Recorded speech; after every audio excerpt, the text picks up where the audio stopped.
Bienvenidos a Medicina por un tubo, un espacio de Roche Pharma España en el que le ponemos voz y también cara a la salud.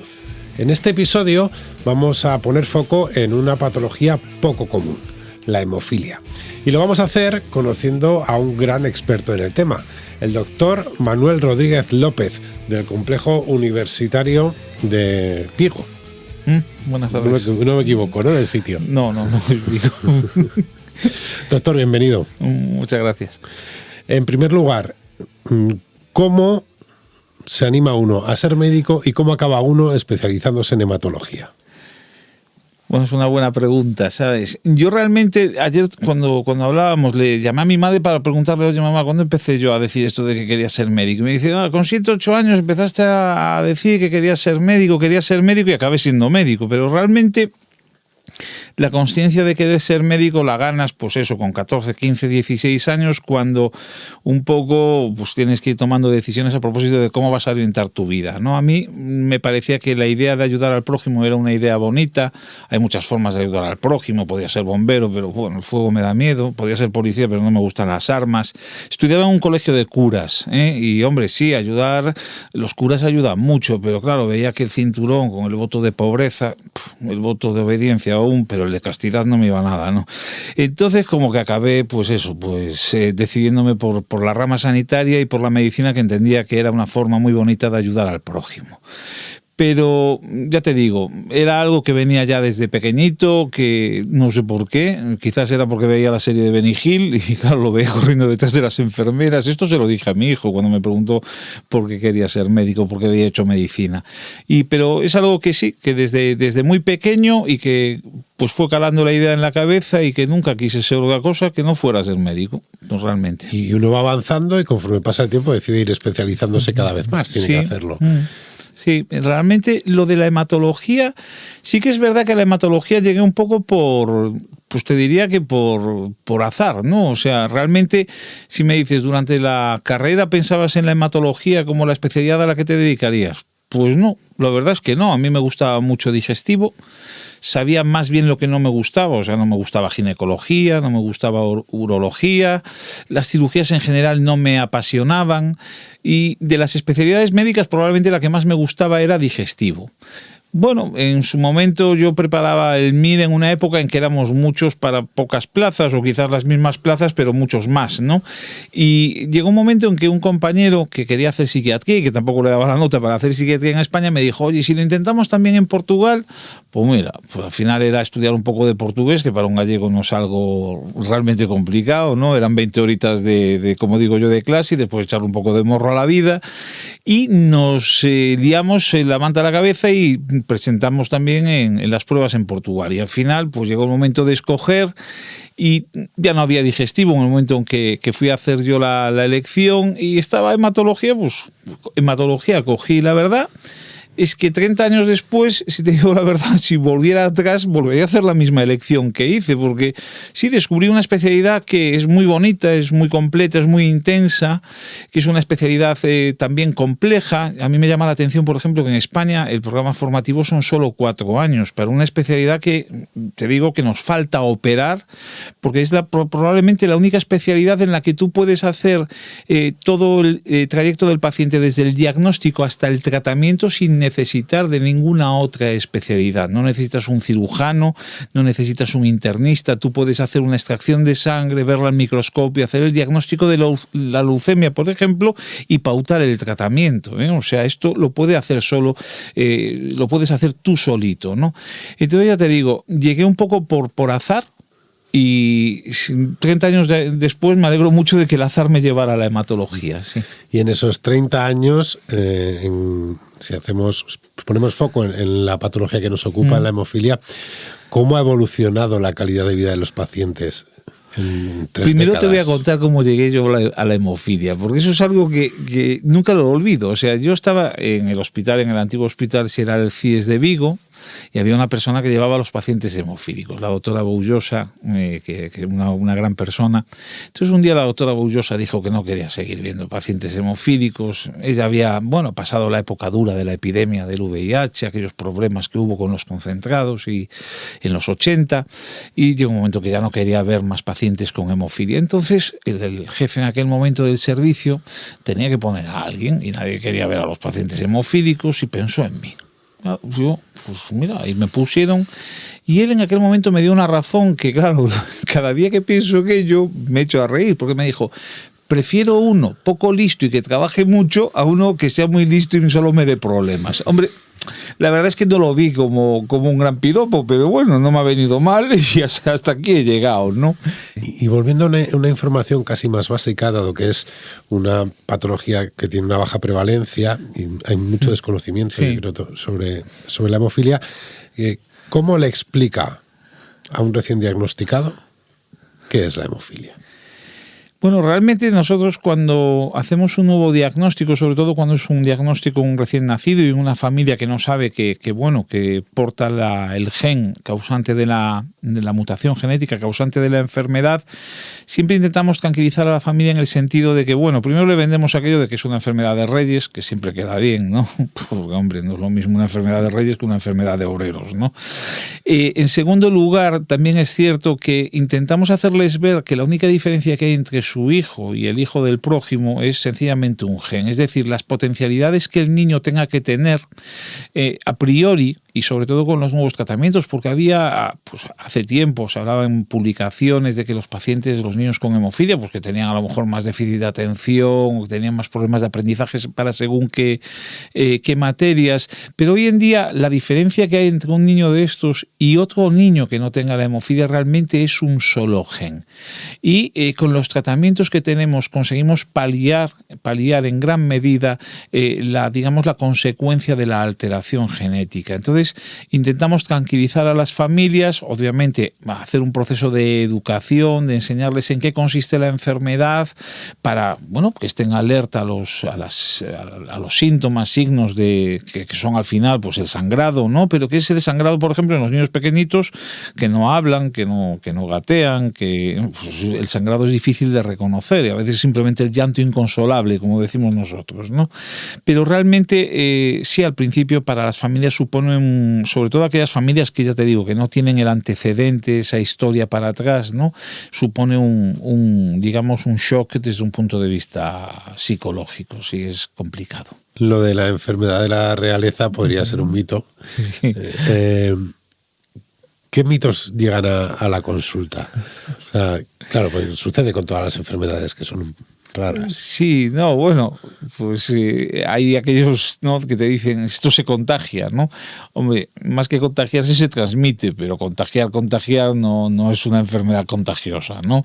Yo creo que es curioso porque a mí me pasa a veces que mi madre me pregunta a qué me dedico, ¿sabes? Yo le digo, soy hematólogo, a esos de la sangre, sí, cuando le digo que me dedico, entre otras cosas, a las coagulopatías y a la hemofilia, me cuesta explicar, ¿sabes? Me cuesta hacerles ver a qué se dedica realmente su hijo, ¿no? Porque es verdad que son enfermedades muy raras y enfermedades que no tienen mucha visibilidad. Y esto hace que a veces a la gente que, es normal, yo tampoco sé de arquitectura, no sé de ingeniería, o sea, no estoy metido en muchas cosas y por tanto desconozco y como tal, actúo como haciendo preguntas que pudieran parecer tontas, pero que al final, si te paras, hasta son preguntas inteligentes, ¿no? Y eso te da para vivir, te dice tu madre. Pues sí, por el momento me está dando para vivir, ¿no? Pero es complicado, ya te digo, explicar a la gente muchas veces qué es la hemofilia, en qué consiste realmente la hemofilia, ¿sabes? Y piensan muchas veces que el paciente empieza a sangrar y no para de sangrar y que está sangrando todo el rato, como si tuviera una fábrica de sangre, pero no, gracias a Dios tenemos tratamientos y los pacientes sangran, al final hoy en día, cuando se da un golpe, como podrías sangrar tú cuando te das un golpe realmente, ¿eh? Pero sí, es verdad que cuesta mucho a veces hacerles entender lo que es la enfermedad, de que no se contagia, de que, te puedes morir, pero como te puedes morir por muchas cosas, tampoco, ¿sabes? No me preocupa mucho eso, ¿no? Ahí hay un factor importante que es la comunicación. Sí. Es una de las cosas importantes al final para ser médico, ¿no? Sí, la verdad es que sí. Y también es importante escuchar al paciente. ¿Qué ha aprendido escuchando al paciente estos años?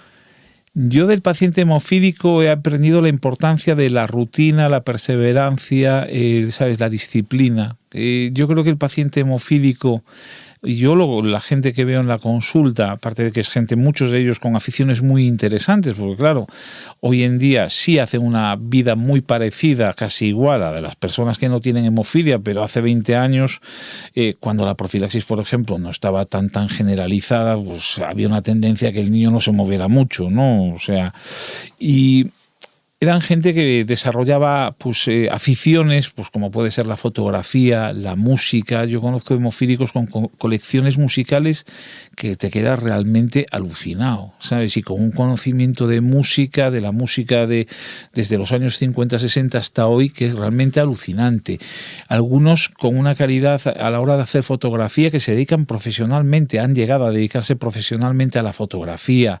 Hay otros que, por ejemplo, ya más jóvenes, ¿no?, que han hecho de pues aficiones como el andar en bici, pues casi una forma de vida. O sea, tenemos uno que es campeón gallego sub-23 de descenso en mountain bike. Realmente aprendes que es gente que es perseverante, se esfuerza, es gente que es muy cumplidora con las recomendaciones que tú les das. Ves alguno que tú ves ese cuerpo y dices, está cincelado como Cristiano Ronaldo, o sea, tiene unas articulaciones fuertes, tiene el hábito de hacer deporte y de cuidarse mucho, porque sabemos que una articulación fuerte es una articulación que sangra menos. Y gente que ha llegado a triunfar en la vida con profesiones, pues incluso hay alguno que es médico, ¿sabes?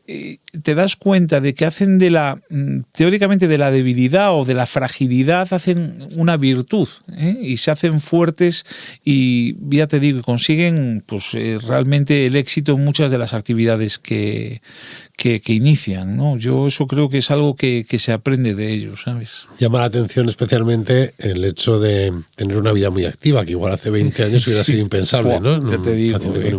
Sí, bueno, concretamente que es campeón que ha sido campeón, con 12, 13 años era Chicho Terremoto, y un día me dijo, Manuel, relájate, es mi vida, ¿sabes? Pues esto porque había entrado en el hospital había pegado un galleto impresionante, y yo le decía, me decía, relájate, es mi vida. Entonces en aquel momento me dije a mí mismo, si Mahoma no va a la montaña irá a Mahoma. Y recuerdo que le hicimos un programa de profilaxis adecuado y adaptado a la actividad que él quería hacer, y me hizo gracia porque cuando fue campeón se acordó de mí en la prensa, ¿sabes? O sea, me dio las gracias al médico, ¿sabes? Me hizo ilusión, sobre todo el haber ayudado a alguien a que consiguiera su objetivo y que consiguiera hacer realidad su sueño. O sea, eso también es muy bonito, ¿eh? Al final se establece una relación muy constante con el paciente. Pues, sí. Las relaciones que mantenemos son relaciones el enfermo crónico lo ves mucho, ¿no? Y es verdad que después de 15 años y de viéndolos todos los meses, o cada 2 o cada 3 meses, muchos de ellos los he visto crecer desde que eran unos niños, ahora son hombres.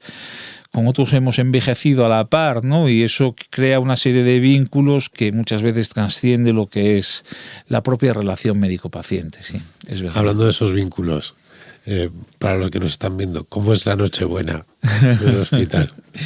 A mí me gusta mucho hacer Nochebuena, ¿sabes? Yo reconozco que la Nochebuena es una noche especial y es una noche en la que te acercas más a los pacientes y te acercas de una forma que normalmente no te acercarías, ¿no? Intentas de alguna forma pues acompañarlos, pasar por las habitaciones siempre antes de la cena, preguntarles qué tal están. Es una noche dura para el que está enfermo, ¿no?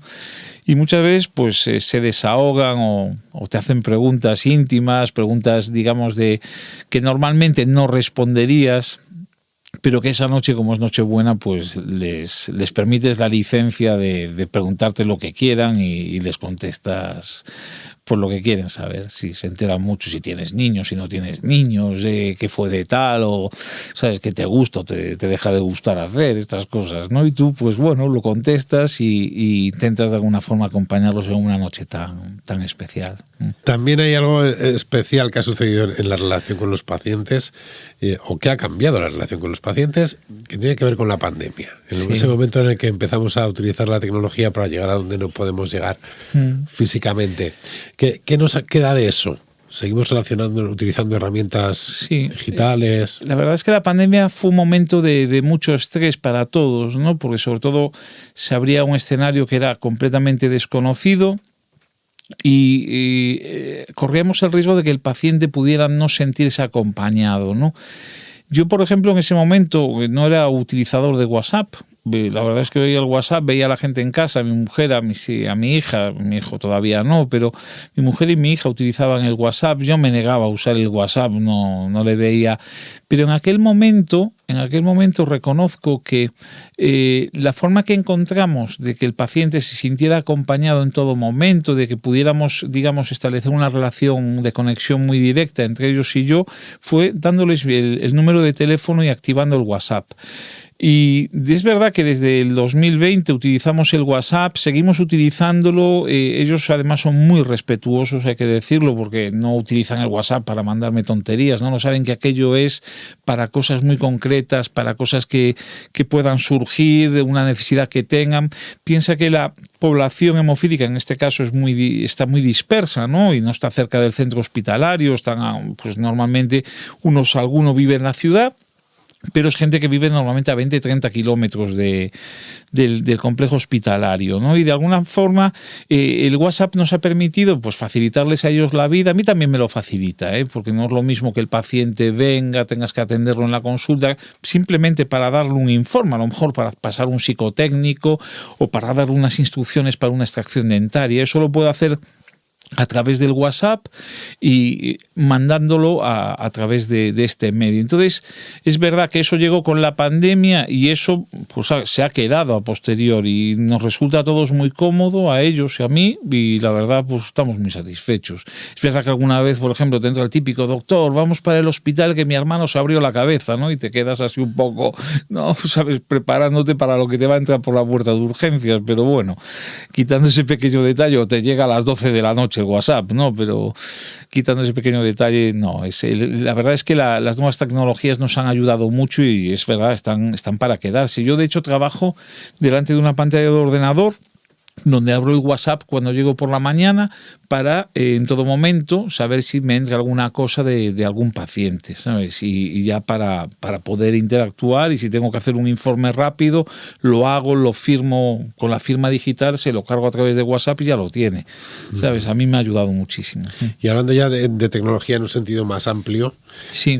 ¿Cómo visualiza el futuro con todo lo nuevo que está saliendo? La verdad es que el futuro yo creo que el futuro ya está, ¿no? A mí lo que realmente más me puede impactar va a ser cómo vamos a poder aplicar la inteligencia artificial al campo de la hemofilia y de la medicina en general, ¿no? Más allá de las cuestiones éticas, morales que se van a plantear, es verdad que aprovechar esa inteligencia artificial, que es la inteligencia que nos falta a todos, ¿no? Para buscar relaciones, buscar predictores, buscar o ayudarnos a seleccionar los mejores tratamientos para cada paciente según las características, cosas que hoy en día a lo mejor no somos capaces de ver porque nos cuesta establecer esas asociaciones, ¿no? Yo creo que el impacto que puede tener la inteligencia artificial en el ejercicio de la medicina en el futuro va a ser brutal. Probablemente los tratamientos cada vez más mejorados también van a tener un impacto impresionante. Es decir, se habla de tratamientos que pueden normalizar la generación de trombina, pero durante un tiempo y que prácticamente son 30, 40 días, que pueden hacer que el paciente incluso se llegue a olvidar de que tiene una dolencia, ¿no? Este es un riesgo que se corre. Cuando los tratamientos mejoran mucho, es que te olvides de que eres un paciente, ¿no? Esto siempre lo decimos, ¿no? Que el problema de espaciar mucho los tratamientos es que te olvides de poner el tratamiento. Esto pasa. Cuando te lo tienes que poner cada 48 horas no te olvidas. Pero si te dicen, no, y dentro de un un mes. Yo si me toca a mí dentro de un mes ya me puedes ir avisando, porque a lo mejor ni me acuerdo, ¿no? Entonces yo creo que la mejora de los tratamientos, aunque es verdad que vivimos en un país, y esto lo decía la presidenta de la Sociedad Española de Hematología la semana pasada, el problema que hay en España en este momento no es que los tratamientos se aprueben tarde, es que ya no se financian nuevos tratamientos y no llegan a los pacientes. Y este es un problema que estamos teniendo en este momento, y es lo que realmente nos puede preocupar de cara al futuro, ¿no? Pero si es por la evolución de los tratamientos, por la aplicación de nuevas tecnologías, el futuro tendría que ser espectacular. Y otra cosa que seguramente también ha cambiado con el tiempo, con respecto a lo que comentaba antes, es el trabajo en equipo. Sí. Sí, realmente antes te encontrabas, digamos, un poquito pidiendo favores siempre a los compañeros para, digamos, que te valoraran a los pacientes. Hoy en día digamos que es inentendible el abordaje del paciente hemofílico si no es, digamos, dentro de una estructura de trabajo, porque piensa que la hemofilia al final sí es una enfermedad hematológica, pero las consecuencias son básicamente articulares. Entonces, el papel que el traumatólogo tiene, el papel que tiene el rehabilitador, el fisioterapeuta, el papel que tiene el psicólogo también en el acompañamiento, sobre todo el crecimiento, ¿no? de los niños. Todo esto tiene que ser, digamos, dentro de una estructura en la que hay una colaboración estrecha entre todos nosotros para intentar eso, que el paciente pues tenga solución a todos los problemas, no solo poner tratamiento, sino también acompañar el tratamiento, acompañar la resolución y acompañar el crecimiento, en este caso, de los niños. Claro, hoy en día es impensable no trabajar así en estructuras de ese estilo, ¿no? Y lo importante también en este caso que es trabajar con las familias. Sí, yo con las familias, hombre, no soy yo el que más trabaja directamente con las familias. Es verdad que con las familias interactúas, especialmente con las mamás, sobre todo cuando los niños son pequeños, son menos los papás que vienen a la consulta, vienen más las mamás, no sé por qué. Pero sí es verdad que las propias familias hoy en día también han cambiado un poco la forma de encarar la enfermedad. Quizás porque muchas veces hoy en día las portadoras de hemofilia han optado por, ir hacia métodos de selección de embriones, de fecundación in vitro, de forma a no tener hijos con hemofilia, ¿no? Porque han vivido en sus familias, en su propia carne, el drama que supuso la hemofilia para sus hermanos varones o para sus padres. Entonces, realmente lo que estamos viendo son casos, sobre todo más casos de novo, ¿no? De gente de niños que nacen con hemofilia en familias aparentemente no filiadas, ¿no? Y esta gente es que, digamos, la que más está trabajando en este momento, con la que más está trabajando, y es gente que está muy implicada, ¿no? en el cuidado de los niños, en entender cuáles son los problemas, las necesidades que tienen, en entender que no se debe de sobreproteger al niño, porque el niño tiene que también, pues, desarrollarse como cualquier otro niño, y en ese sentido sí que es un trabajo que hacemos entre todos, no solo los psicólogos, también lo hacemos los médicos, la enfermería, que es clave en todo el proceso. Y bueno, pues realmente la profesión, la atención a estos pacientes realmente es muy interesante en este momento. Y vamos a cambiar un poco de tercio, sí. a conocerle más en nuestro ambiente. No. Si tuviera que preparar una cena para los pacientes con los que más confianza tiene, sí, ¿qué haría Manuel en la cocina? A mí me gusta mucho, bueno, yo soy de cocina de fusión, ¿no? O sea, soy muy de cocina gallego-asiática, por así decir, ¿sabes? Me encanta el mundo de las especias. Y de hecho mi madre cuando entra en casa dice que bueno, que parece que ni que estuviéramos en la India, ¿no? Porque hay siempre un olor, el olor a curry me encanta, ¿no? Y todo lo que sea cocinar con curry, ya sea curry de madras, curry tailandés, curry amarillo, curry, ¿sabes? Ese es algo que me apasiona. Y después la cocina de fusión, pues por ejemplo, hacerte un pollo al chilingón con un toque al curry, me gusta, ¿sabes? Yo para estas cosas soy. Y sobre todo la cocina del chup chup, ¿sabes? De la cocina lenta, desde que descubrí la Coropot, que es estas slow cooker, ¿no? Que le llaman, ¿no? La verdad disfruto muchísimo más en la cocina. Es verdad que, a diferencia de la Thermomix, a mí la Thermomix me parece aburrida, el uso de la Crock-Pot que te obliga a cocinar porque hay cosas que la crock-pot no va a hacer, ¿no? Te obliga, pues, por ejemplo, a sofreír, eso lo tienes que hacer tú aparte, ¿no? Por ejemplo, te obliga a marcar las carnes y después la crock-pot te hace el trabajo del chup-chup, pero te permite cocinar. Entonces, yo, pues un pollito al chilindrón, ¿qué quieres que te diga? Si es campero, pues con un toque de curry te lo hago, encantado. Habría que probarlo. Y de esa afición, ¿qué aprendizajes puedes traer uno? ¿Se pueden extraer aprendizajes que sirvan para el día a día en el hospital? Yo creo que sí, la paciencia, el trabajo metódico, ¿sabes? El ser paciente, el saber que las cosas requieren tiempo, que las cosas no son de hoy para allá, sino que a veces tienes que darle tiempo a las cosas para ver realmente el beneficio, ¿no? Nos pasa mucho que en estos tiempos que vivimos, que todo es tan inmediato, todo es de consumo rápido, las modas pasan, ¿sabes? Que bueno, lo que hoy está de moda, mañana ya no lo está, ¿no? Y nos falta paciencia. Esto nos pasaba mucho cuando empezábamos la profilaxis antiguamente en los pacientes adultos, que eran pacientes ya que tenían daño en las articulaciones y que eran muy reticentes a empezar la profilaxis, ¿no? Porque pensaban que si se trataban, pues claro, les podía sentar mal el tratamiento, ¿no?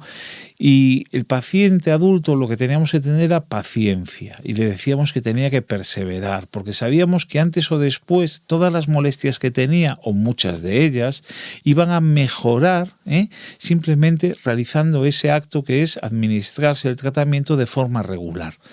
Y después, una vez que ellos veían el beneficio, tenían la tentación de abandonar ya el tratamiento. Ya estoy bien, ahora ya lo dejo.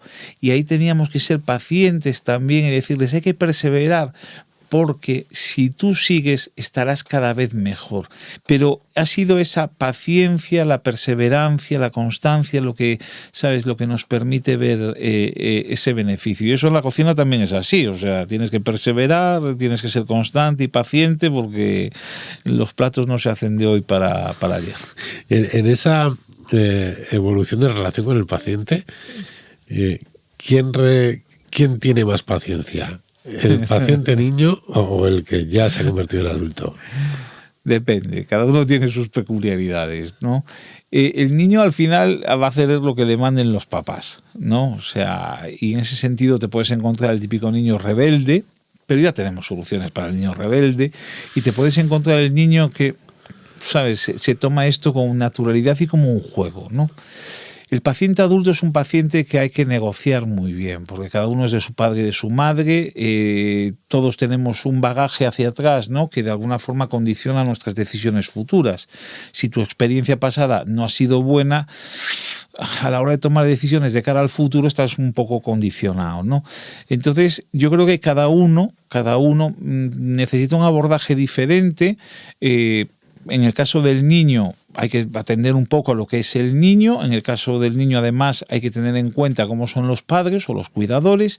Y en el adulto también. Es decir, nosotros tenemos que tener la capacidad de escucharles un poquito, de escucharles en el sentido de qué es lo que quieren ellos, qué objetivos persiguen, si esos objetivos están, digamos, alineados con los objetivos que nosotros buscamos, saber qué expectativas ellos tienen. Eso es muy importante a la hora de tomar decisiones y decisiones en cuanto al tratamiento, ¿no? O sea, no es simplemente porque lo digo yo, porque yo lo valgo, no, sino que el paciente también dice, pues hombre, yo la expectativa que tengo en relación al tratamiento es esto. Pues hombre, podemos llegar a una entente, ¿no?, donde su expectativa y la mía pues coincidan y vaya todo rodado, ¿no?, por así decir. Lo que está claro es que en una relación tan a largo plazo, además, como lo que sucede en este caso, las habilidades sociales son una parte muy importante de la labor del médico. Sí, bastante. ¿Cómo se aprende? O sea, ¿de qué herramientas dispone un médico para desarrollar? Esa es la asignatura que no nos enseñan en la facultad.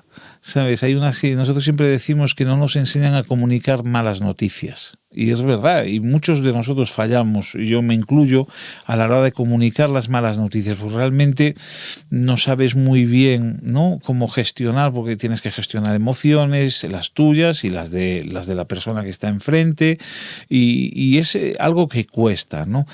lo vas aprendiendo, yo creo que a base de darte golpes, ¿no? De caerte, levantarte, ¿no? Vas aprendiendo un poquito a lidiar, a comunicarte con el paciente muchas de estas cosas, sobre todo lo que es las malas noticias, ¿sabes? Pero realmente no es algo que te enseñen. Hoy en día yo creo que sí, que en las facultades ya se empieza a dar más valor también a la comunicación entre el médico y el paciente, pero en mi época era algo que no, que o lo traes de fábrica o mal asunto, ¿sabes? Y con toda la experiencia acumulada, Sí. ¿qué recomendaría a los que están ahora en la facultad?